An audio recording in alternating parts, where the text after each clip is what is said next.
and applicable to any type of elements.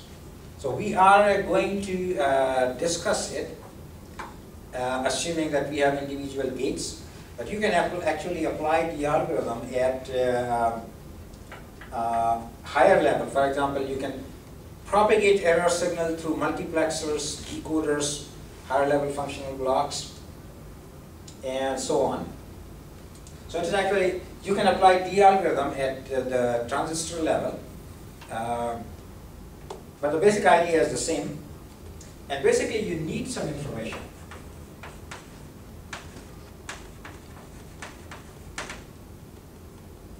Now for information, you need some information for the normal elements.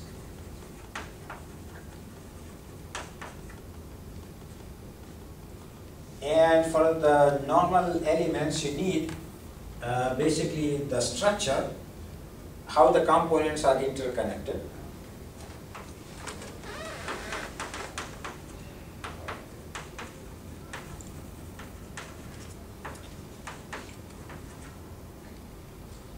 Its functional description.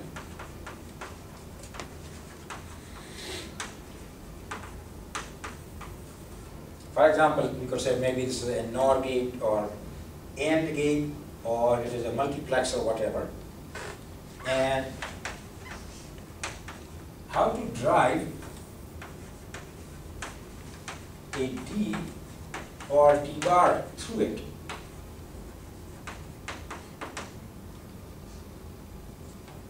And then we need some information about the faulty element.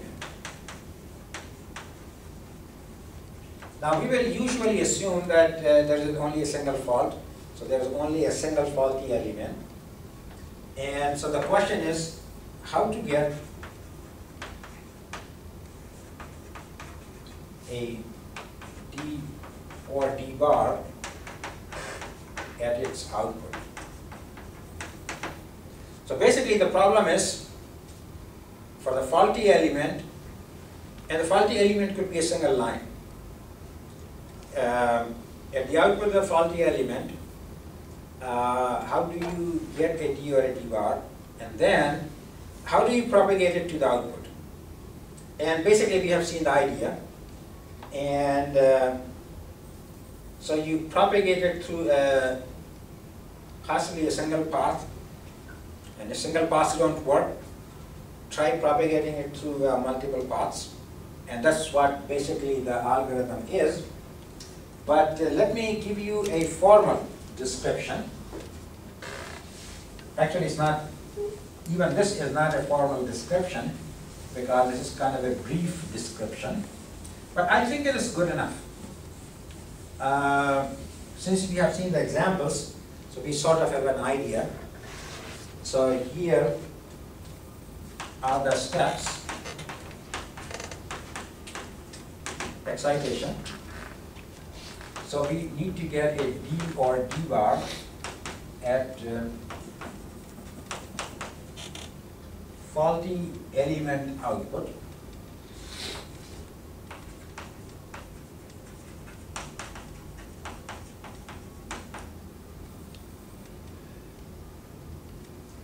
And now depending on how you write your algorithm, how you program your code, you will time to time do some implication. So if you choose a 1 or a 0 somewhere, it probably implies something that maybe if you put a 1 at the input of an inverter, that implies that output of the inverter is going to be 0, and so on. So that is usually followed by some implication. So some of the lines get implied. And here is the interesting part. It is called the D drive. So basically, D is the error signal, D or D bar. So you need to propagate this error towards the output. So they call it to move the D frontier forward. Now basically we say D frontier because we are assuming that maybe it's not a single error signal, but multiple error signals, and somehow we are trying to propagate the error signals to the output. And this would be followed by some implication. And we will repeat until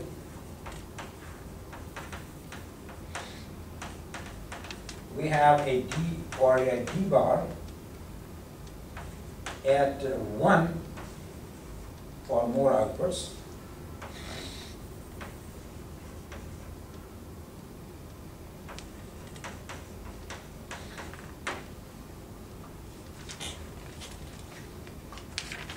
And then, of course, that is not the end of the algorithm.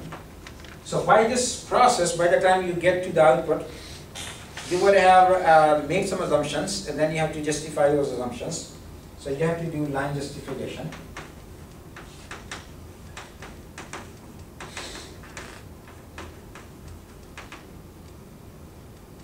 So you need to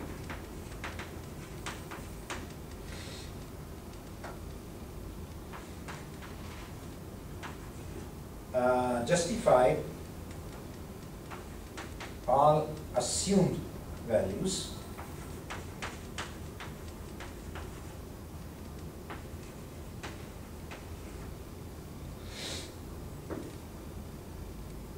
by having suitable inputs.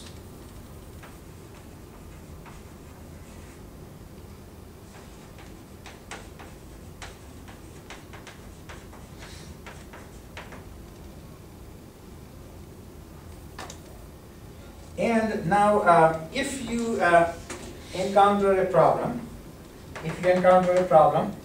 whatever, then, if necessary, and as often as it may be necessary, backtrack to the last point.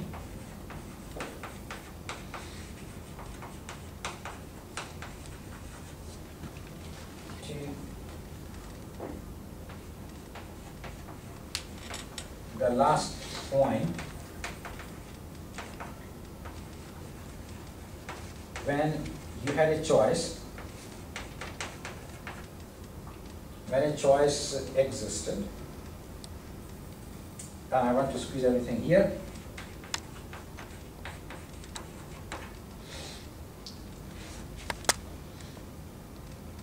And pick a different choice.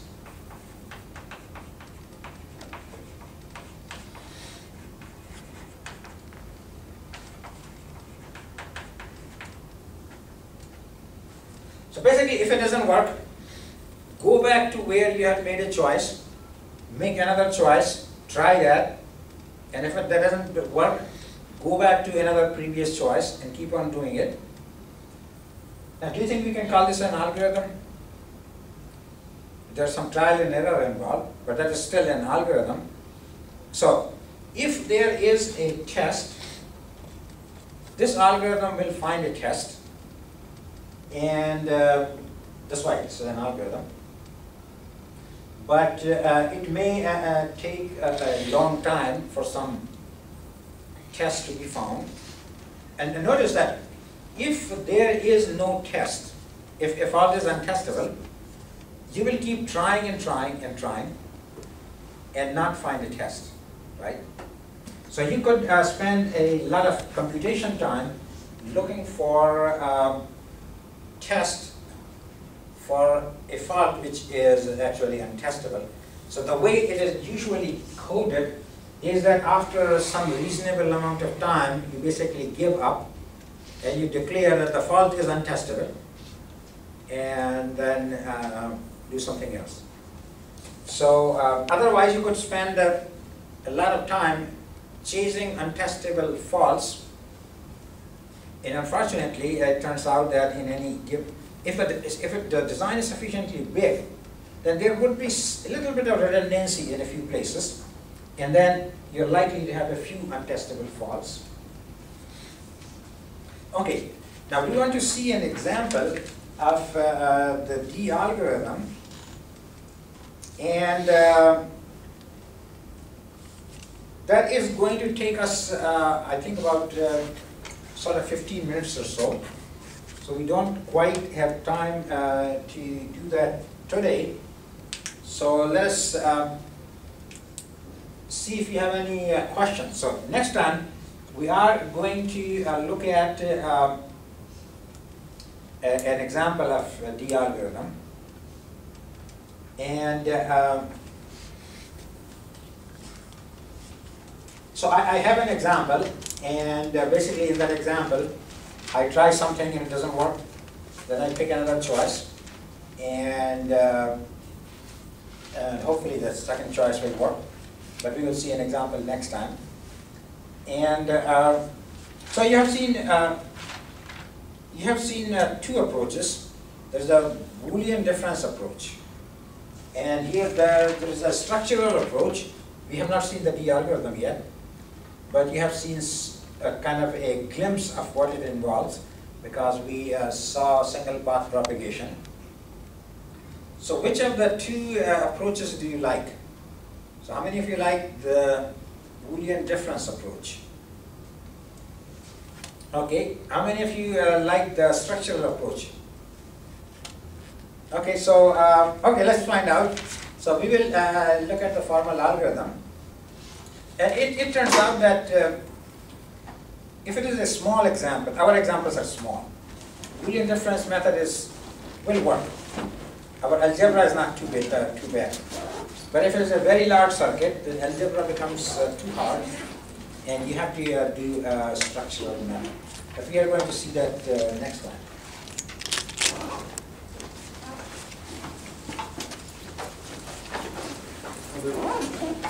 And and we are going to, I'm going to make a quiz, and so sometime 5, 6 o'clock, so there should be a quiz, and you can take it twice. How many of you have taken quizzes on MCP? Okay, so you're sort of familiar with it.